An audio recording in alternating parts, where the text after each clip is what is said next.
This is Bruce Friedman of Adult Site Broker, and welcome to Adult Site Broker Talk, where each week we interview one of the movers and shakers of the adult industry, and we give you a tip on buying and selling websites. This week we'll be speaking with Kristel Penn of Grooby.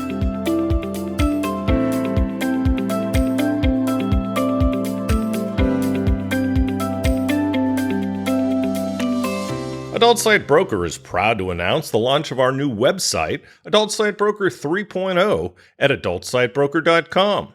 The look and feel of the new site is nice and up to date and easier to navigate.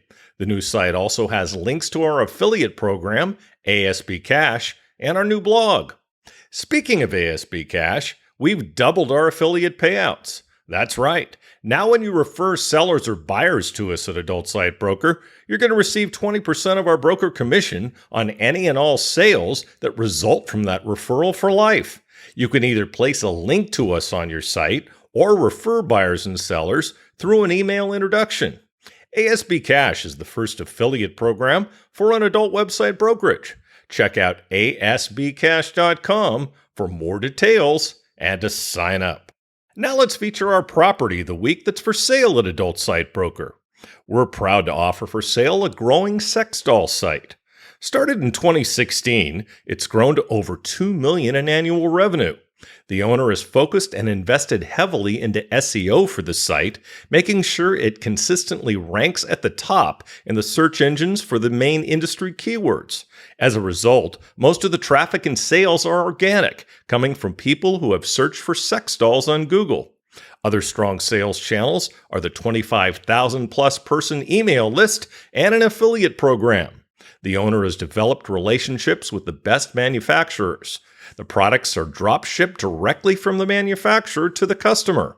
The store has hundreds of 5-star reviews on the website and on third-party sites. The store currently has no employees aside from the owner, who works 10 to 15 hours a week on the business. SEO is handled by an agency. This is a business that can be grown by a company with experience in the novelties field. Only $2.72 million. Now time for this week's interview. My guest today on Adult Site Broker Talk is Kristel Penn of Grooby. Kristel, thanks for being with us today on Adult Site Broker Talk. Thank you for having me, even though it took me very long to get back to you. So thank you for being so gracious. Hey, if I'm anything, I'm persistent. Kristel received her Bachelor of Arts degree from George Washington University and holds a marketing certificate from Santa Monica College. She's currently enrolled at California Southern University in their Master's in Psychology program and is a marriage and family therapist trainee at the LGBTQ+ Center in Orange County. As the Creative and Editorial Director at Grooby, Penn uses her unique reach to foster community among performers. With over 12 years of experience in the adult industry, she's worked diligently to promote visibility and empowerment through sex positivity. She also serves as the executive producer of the Trans Erotica Awards, also known as the TEAs, an event that exclusively honors the accomplishments of the trans adult industry. Penn won the 2021 XBIZ Industry Exec Community Figure of the Year Award and the 2017 XBIZ Industry Exec Brand Ambassador of the Year Award. She's presented numerous educational workshops and panels in both the adult and non-adult industries. For more information, you can visit kristelpenn.com, that's KristelPenn.com, or follow her on Twitter at @TheKristelPenn, spelled the same way. How was that for your commercial? That made me sound way cooler than I am. So thank you. I'm going to definitely use that later somewhere. You may. Now, Grooby is a leading producer of Trans Erotica since 1996, founded by Stephen Grooby. This powerhouse production company manages numerous membership sites and produces at least 4 DVDs a month. The company also hosts the annual TEAs, which started as a humble online competition and has since expanded into a successful 2-day event in Hollywood, welcoming guests from all around the world. Visit grooby.com and the TEAshow.com for more information. Kristel, what do you have planned for the 2023 TEAs? So 2023 is cool because, one, it is the second year we'll be doing it in person since the pandemic. And Nice. 2, it's actually our 15-year anniversary. And Ah, very so, good. yeah, so we wanna do it up as big as possible. As you mentioned, we started out as a very, very humble online competition, and then we Mhm. used to play, we used to have the event at, like, shitty little nightclubs in Los Angeles. And so in our current form at the Avalon, it's definitely the biggest venue that we've been at, and we wanna keep growing there. And so, I'm working on some special entertainment for the evening for guests who do attend. Sounds good. Any announcements you want to make? None that well, I guess it depends on when this episode comes out.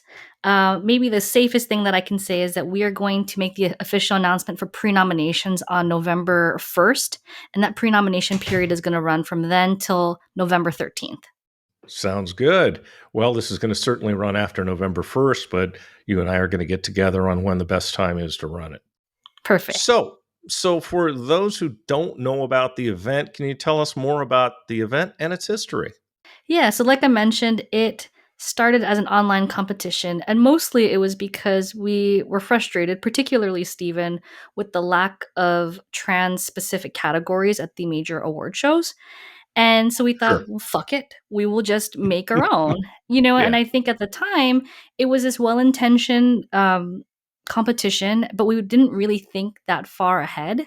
We didn't sure. really anticipate the type of traction that we were going to receive from it. And I think the positive um, feedback. And obviously, the show has changed multiple times since its first incarnation back Mhm. 10, 15 years ago, essentially. So Mhm. I'm very proud of the way that it's sort of grown and taken its own shape. I think it's been a very organic growth. How has it changed over the years? Well, the one thing that people will always say is that the name has changed, and so, like I said, when the competition was made, the name was different, and it was using Mhm. language that was not super affirming. Mhm. And 15 years ago, the landscape, at least in terms of language in pornography, was a little bit different.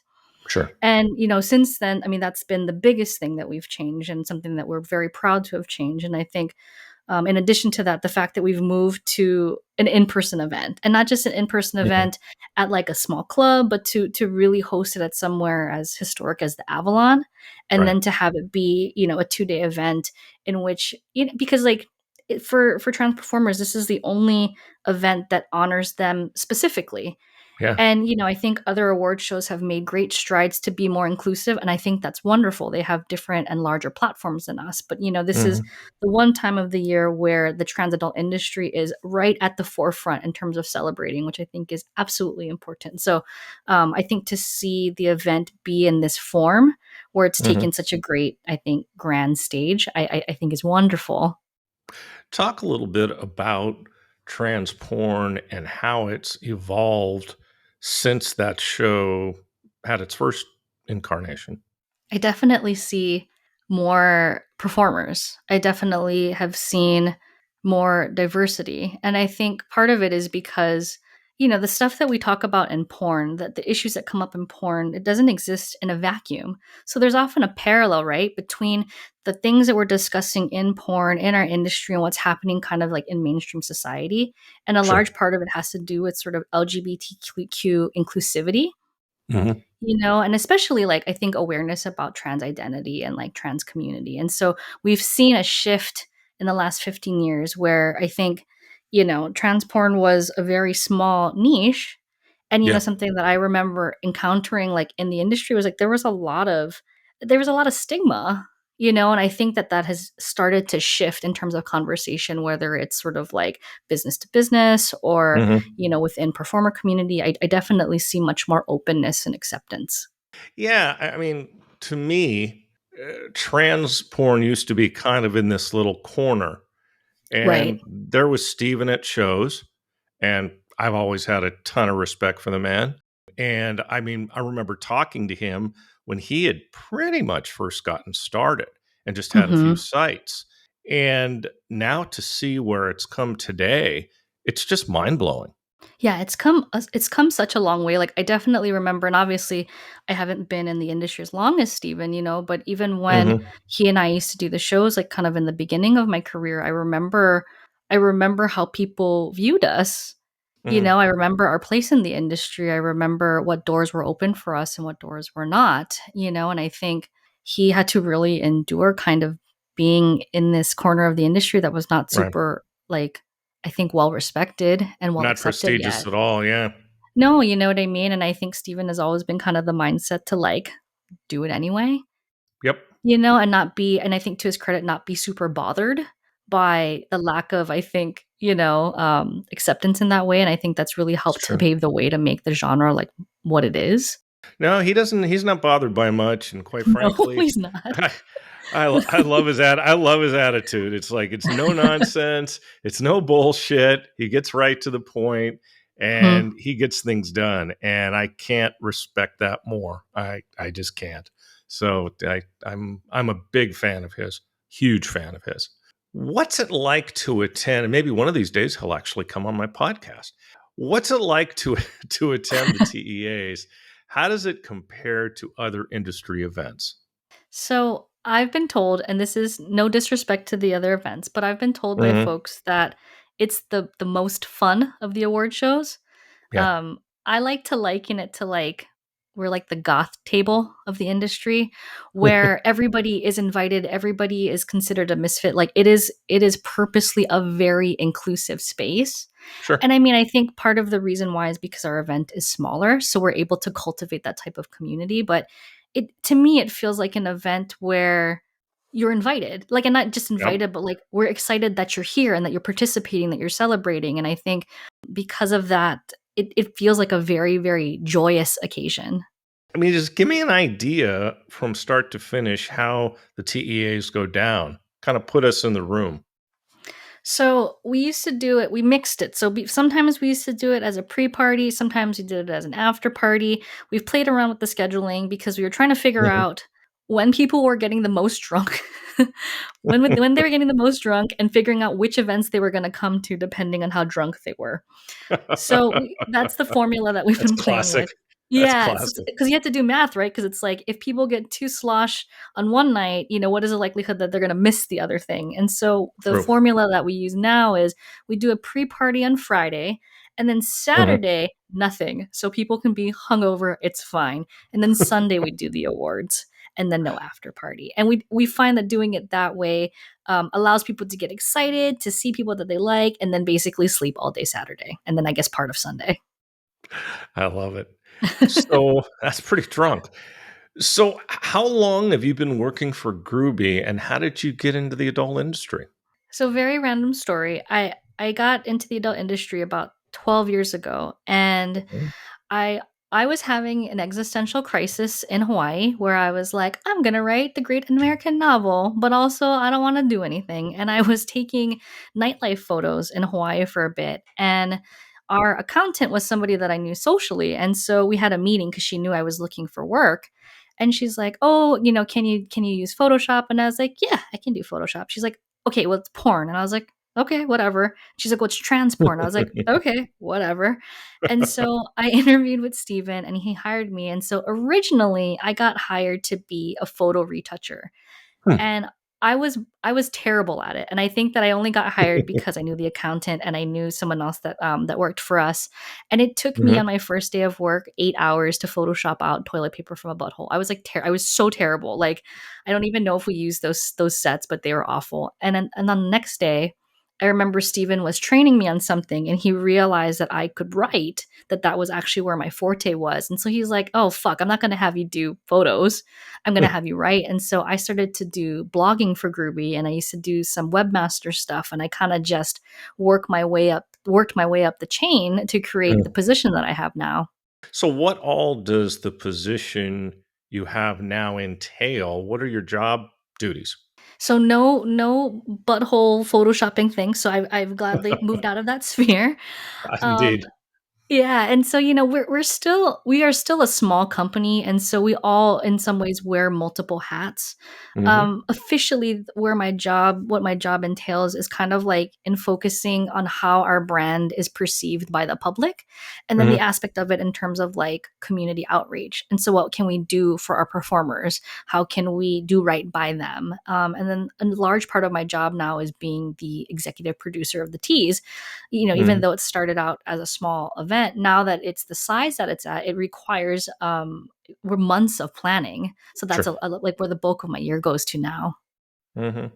Yeah, it sounds like quite an undertaking. people don't realize what it takes to plan an event like that, do they? Yeah, I think they don't realize how long it takes, and I think how expensive it is. Sure. Everything costs money, you know what I mean? Even just the Big cost to time. rent the venue alone, like, for an evening is, like, well over $10,000, you know? Mhm. And so, I think the misassumption people have sometimes is that, like, we're making money hand over fist running the event, but the truth is that, like, we price our sponsorships specifically, like, at a low rate compared to other award shows because we're not trying to make money, and also we want to encourage folks to buy into community if they want to. And Mhm. so, then a model can sponsor versus it only being, limited to big corporations sponsoring events. So we want to see more diversity in who supports it, essentially. Yeah, that's great. I would imagine that the inflation rate in America has really hit, Yes. events like the TEAs, It's been rough. Like, we've even though things have cost more, we are trying to be mindful of the fact that it also means that people's money is not going as far. And so right? we actually very seldomly raise our prices. So, like, this year and last year our prices are identical. And last year we had a Wow. clause where, if we had to cancel due to COVID, because we also were unsure if whether we would be able to go through it, that we would basically refund everybody and just take the Hmm. loss. Wow. That's phenomenal. So what are the most rewarding things about your job? I'm sure my answer might have been different 10 years ago, but now I'm Mhm. old and seasoned and Well, stuff. But, like, because you're not getting toilet paper out of buttholes. right.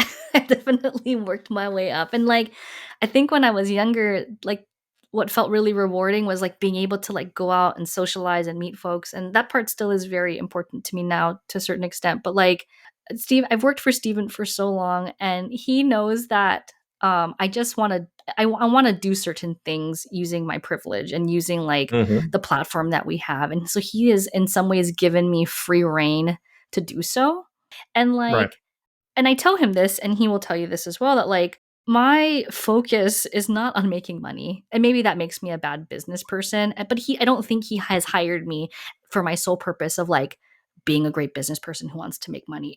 I want to make money, don't get me wrong, but I Mhm. think I've always been interested in the community aspect of it. So, like, how Sure. can we support the folks that we are making money from? I think that there's a way that, like, it can be a very symbiotic relationship where, like, we can help them and they can help us, and that there's Sure. enough to go around for all of us to be successful. So, like, for example, Stephen or Grooby basically is sponsoring a therapy support group that I'm going to get to run through the center.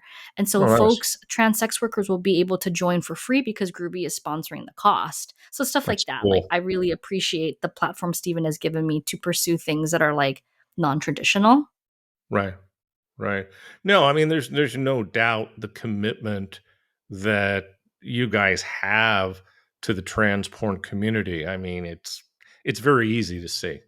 That means a lot to me because I think our industry is small in comparison to, like, mainstream, and also I don't think we are a company that doesn't get flack. I mean, we get flack all the time for things, and I think Hmm. sometimes it feels discouraging that, like, Yeah. we can have good intentions and it falls flat, or, things get misunderstood. And so, it makes me happy to hear that the way that we are perceived is a positive thing. Oh, I think so. I think so. Well, the old saying, you can't please all the people all the time. And Very, in very this true. and in this day and age, sometimes you're going to alienate somebody with anything you say. Right. So that's the unfortunate part of today's world with social media and PC and this and that. It's impossible not to offend somebody. Yeah, it is a very tricky thing, and I think, like, for Steven and I, we have a lot of internal conversations about that because Mhm, his sure. meter for stuff and my meter for stuff, right, are different, and so we get into it a lot, and, like, it's helpful because I think it helps us to see, like, how many different points of view around something can be. Sure. Yeah, I mean it's important to discuss things because if it's just one person making the decisions, like in my company, uh, sometimes those decisions are not going to be all that positive. I think I do okay with that, but Right. it's good to have more than one person to have as a sounding board. Yeah, I think so. I think it's helped us to, like, mitigate what could be mistakes, and also to like, I think, really, I think to understand kind of like there can be multiple answers to the same problem, like multiple Of course. solutions. Of course. So, what is one of the most challenging aspects of your job? I think that there are not enough hours in the day, and because we all wear multiple hats, our time gets divided up in weird ways sometimes. I think it's gotten Mhm. better. I think we've streamlined, but I think what's challenging is like, I mean, the reality is we're still a small company and we only have enough, like certain number of hours in the day, and we only have a Yep. certain number of staff. And so to me, there are sometimes like really great ideas that we have that we just can't execute because we don't have the time to do so. And Right. so to I think release attachment to those, those kinds of dreams, I think is the most challenging thing for me because there's so many things I want to do. Of course. So, what are some new projects in the works for Grooby? Let's see. So we have a magazine that we've been publishing, Groovy Girls magazine, which is free and for Mhm. community. We stopped that at a certain point during the pandemic, and also, like I said, short staff. And so we're gonna bring that back. The other thing that we've been working on, which will be announced soonish, will be a Hall of Fame that we're working on, which is Cool. separate but related to the T show. But we would like to honor folks in our communities for the work that they've been doing. Very cool. Yeah, I'm That sounds like excited. Yeah, that sounds like something that would be very, very well, received.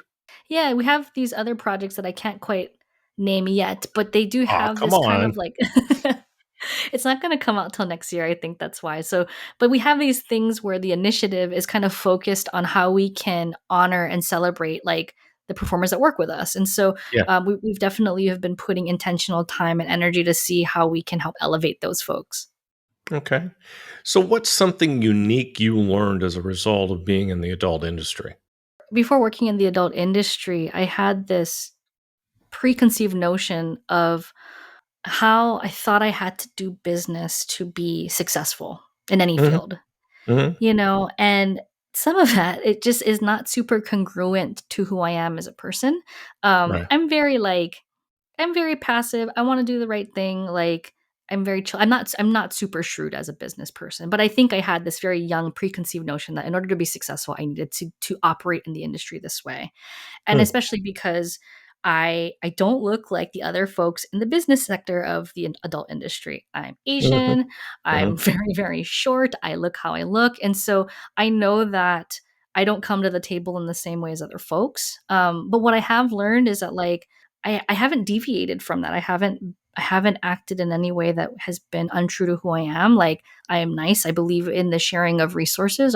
Believe in community, and Mhm. I've been very fortunate that I've been rewarded for those things, Yeah. and I don't think that I don't think that that would have necessarily have happened for me in any other industry, but for whatever reason, it has all come together in a way that it's validated my identity to say that I don't have to be anybody else other than Right. myself to succeed, which is I think a Yeah. wonderful and I think I don't know, Mhm. a very lucky lesson. Well, I think it says a lot for the adult industry because you can be who you are. Let's face it, we're all outcasts. Okay. Yes. The industry, the people outside, a lot of people outside the industry think of us as outlaws, not just outcasts. And Yeah. if you look at all the negatives being thrown at the industry now, not to mention the negatives being thrown at the transgender community, we won't even Yes. go there. We're people who are very accepting of everything. You have to be. If you're in the adult industry, nothing should phase you. Nothing Right. should make you go, "Oh, God, that's terrible."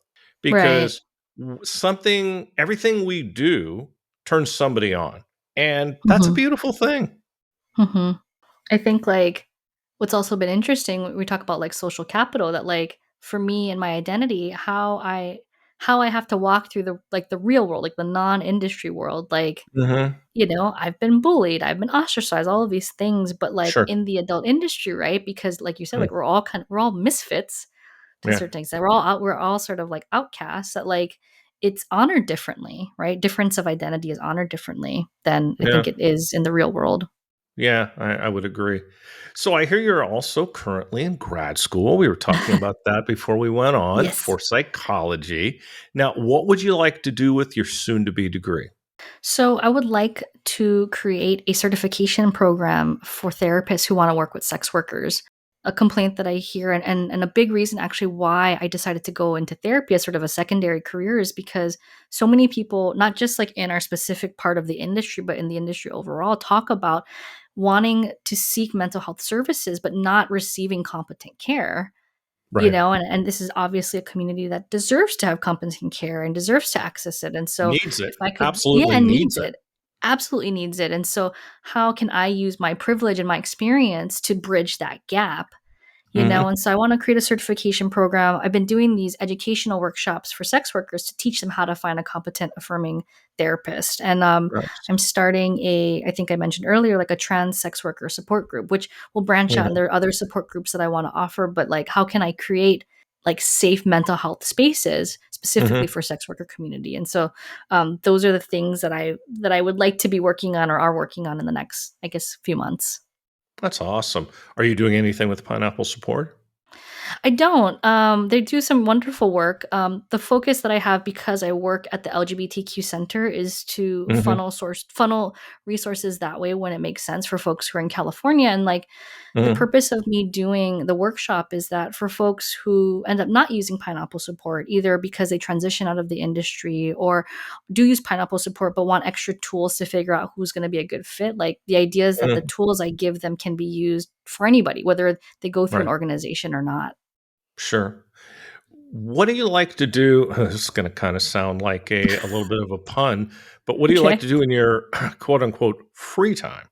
Oh yeah, there's no free time. But every every once in a while I'll play music or I make content like mental health content on TikTok, and that's been Hmm. actually a nice like space for my brain to take a break.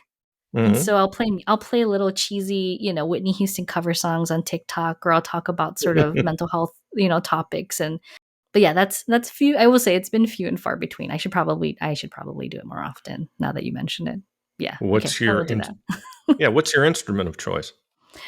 Guitar, if only because Mm. piano is not super convenient, and Yeah, I usually shoot it in my car as little like short, 1-minute clips. But yeah, I I think can't guitar. get a piano in there. No, I mean I want to get those little tiny like 80s Casios, and so maybe Yeah, that's yeah. next. Very cool. So Mhm. you also own, and this is the reason you have no spare time because you do so many things. You also own your own marketing and PR firm, and I hope I get this right. Guy Marketing. Yes, Did I do okay with that? Good. perfect. So when did you start that? Well, I'd ask you for phonetics. When did you start that, and what does it do?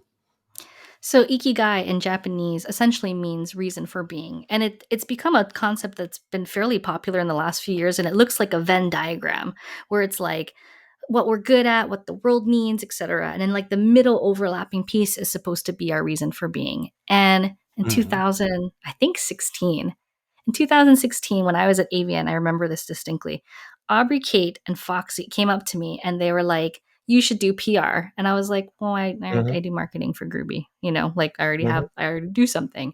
And they're like, Right. "No, you should do PR to represent us because there's nobody who understands our community in the same way." And I was Mm. like, "Oh, maybe. I don't know. I have to think about it." And I kind of brushed it off. I thought they were being very kind, but I was like, well, I'm not qualified to do this, and I thought about it and I talked to Steven to make sure it was okay. And then I started off really small. I took on Mhm. only a few clients at a time.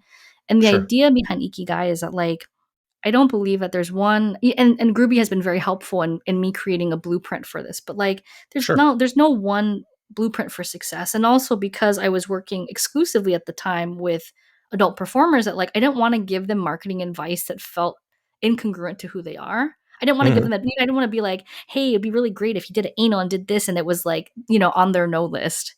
And Mm. so, I made them fill out this very lengthy kind of life coachy questionnaire. And part of it is like my therapy background is like, how Sure. can we help performers identify what is their ikigai? Because I believe that if we can identify that, then the likelihood that success will be the most sustainable for them will be higher. Because like when someone Mhm. tells you to do something and you don't want to do it, the likelihood that you'll do it and follow through over a long period of time is very low, in my Very opinion. true. Right? And so how can we help how can I help performers identify what actually makes them the happiest or what Mm. feels the most congruent to them, and as a Mhm. brand, and how can I Right. center my marketing around that? So it started with the two of them and has since branched out. And I work with not just adult performers, but I've worked with sex educators. Mm. I worked with Penthouse briefly. I work with Mm. therapists. Yeah, I worked with restaurants. And so it's really run the gamut at this point. So you actually found a way to merge counseling and PR. Yeah, and I think I have to thank Grooby for this part as well. Is that Grooby has been in business for 25 years. 25 Yep. years? Yeah, I think it's 25 years. Mhm. And Yeah. how do you convince somebody, right, to pay for their porn at this in this day and age? It Big is time. near right. It's a very big hurdle for us. And I think what we identified as a company is that it really is in the emotional connection that our company makes with, whether it's the content or the company itself, makes with buyers that tells them to choose our Mhm. company over pirating our stuff or choosing Yeah. another company. And I think that piece is the part that I use for Ikigai because I think it, Mhm. it, it translates over very well, even though it seems, I think, random on the outside. Yeah, the tubes are certainly a challenge because a Hmm. lot of content goes on there without the company's authorization, and other providers are on there. And I know Steven's very, very good at removing content. We've had this Yes. conversation before. So, I mean, how do you fight that battle?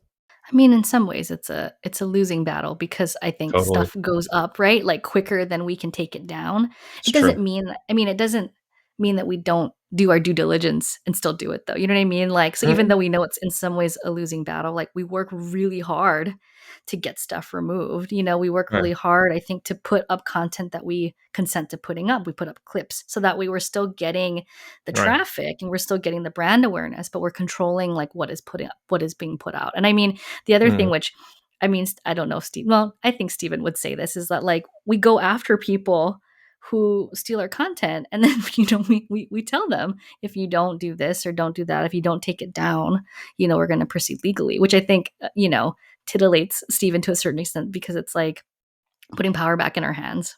What amazes me is that some people put entire movies, entire clips onto tube sites. It Hmm. just I mean, how is that gonna help you sell anything? It's it is so short-sighted on their part. And I think there's also this kind of this other culture that's happening that's pirate culture, Mhm. where there's no loyalty to anybody. It's really just to steal content and then to just put it up. And so Oh, that's yeah. what we're competing against essentially. Well, yeah, and that's not just in porn, that's in mainstream movies, that's Yes. in music, that's in everything. Yeah, And it's it's something I bad. hate. I still buy CDs, you know? Mhm. I don't like the quality of the online, downloads, the MP3s, so I still buy Yeah. CDs because I believe in supporting the artists, many of whom are my friends. I've got a lot of friends who are jazz artists, and I'm not gonna rip them Mhm. off. It's just not gonna happen. Now, some of them have sent me their albums in rather audio, file form, and that's great, you know? But well, my preference is to buy it, is to make sure they get credit. Who are some of your clients with Ikigai? So on the adult industry end, I have Foxy, I have Jamie Kelly, I have Madam Morgan. Who else? I have Domino Presley. I also Hmm. signed Lindsay Banks, who is a Hmm. cam performer who just actually celebrated her 10-year adult industry anniversary this month, which I Wow, thought was pretty cool. Yeah. great. I think that's all I have right now in the adult sphere. And then the other folks I work with are all in therapy practices. When they need I hope marketing I'm not too. for I'm hoping I'm not forgetting anybody. Maybe we put an It's okay. addendum if I forget, It's okay. so I don't get in trouble. So, what is the Sad But Rad Club? Nice name. I see it's a Thank you. project you've been working on as well. Yeah, I don't like I said, I don't sleep. I probably should, but I started Sabba Rad Club during the pandemic, which probably makes the most sense, and it was Yes. at least here in the States, there was a part of the pandemic where it really felt like we were in lockdown, and maybe actually they even called it that, where you weren't they really, encouraged you not to leave the house, Yes. and it wasn't great. And honestly, like, I'm too old to use TikTok, so I was trying to figure it out. I don't know how to fucking dance, and so I couldn't figure that out. I couldn't figure out the buttons on there, and my account was gonna be a Grooby account, so it was called, it was like Kristel. It was like my name. It Mhm. was like Kristel Penn, and I started to make kind of weird, weird like pandemic isolation content that I Mm. thought was creative, but like was really pandemic brain. And I Mhm. noticed that like the stuff that I did that was mental health related got really good traffic, Mm. like That's good. way more than like other stuff. And so Mhm. after a while, I thought, you know what, I'm going to pivot what this account is and do something else. And I thought, oh, Sad But Rad Club, it Mhm. encapsulates kind of what I believe, that like we can hold all of these identities and it doesn't make us any less of who we are. And I've used this platform to help destigmatize what it means to be mentally ill and the stigma Yeah. around it. And I think I've also used Right. this platform as a funnel. I mean, basically to talk about destigmatizing sex work, which, Mhm. that's not the focus of the platform. That's not the focus of the account. But like, I use my messaging and I use even just me as being like a pseudo public figure to talk Right. about sort of normalizing what consensual sex work is. So where do you find your inspiration for videos for the Sad But Rad Club? It's really from, I mean, we were in pandemic lockdown for quite some time. So some of it came from that. It came from like really just being stuck in the house and having it, all of that stress of not knowing what was going on. And like my Mhm. content has since shifted, so like it parallels what's going on in my real life. And so I talk about being in grad school and I talk about being a therapist trainee. But early on when I was in the pandemic, a lot of it was actually grief focused. So by the Mhm. time I made Sad But Rad Club as a TikTok account, like my coworker and my friend had passed away from cancer. Like, Oh, jeez. yeah, it was, I don't even remember. It was a few months before. And so a lot of the content in the beginning was really just working through my grief and Yeah. having, I think having a platform to do it and not really Sure. expecting or hoping other people to consume it. It was really just, I think, for Right. my own process. And since then it's shifted, like I said. But I think in the beginning I had less foresight into like specifically what my content was gonna be because Mhm. I didn't know. I didn't set out to create it. And also like we were in a pandemic and it felt like the world was on fire. Yeah. Felt like the world was ending. Yeah, it was scary. Like I just listened to this podcast called Serial, and they had a 3-part episode that it talked about this woman who lost her dad and her brother during COVID, like the height of the Mhm. pandemic. Mhm. And it talked about like she was going through their text messages and seeing all of the paranoia about COVID. And I think at the Right. time, like the information that they're passing along, like, oh, the vaccinated people are actually the dangerous ones because they're shedding the virus. I think about, what the pandemic looked like then. And it's I know it's not that long ago, but it's kind of Mhm. wild to think about our conceptualization of like the pandemic now versus then and how much, Well, right? Like I think how scary it was for folks and sure. still is. Well, it's still not completely over. A lot of No. people want to a lot of people want to say when there was a pandemic, there's still people getting COVID and there's still some people Yes. dying. Now, Yes. I'm not sure the exact meaning of the word, the exact definition of the word pandemic. It may not fit that anymore, but Mhm. still people are getting COVID and still people are dying. Friend of mine, I was down at the Catalina Jazz Festival at the end of our trip, and I had lunch on Monday, a week ago Monday, with the friend, and she got COVID. Oh, Fortunately, wow. fortunately, I didn't. Right. She thought she'd be funny, and she poured her martini into my drink, Mhm. into my Bloody Mary. Fortunately, it was alcohol, so Right. I didn't get anything, but You were spared.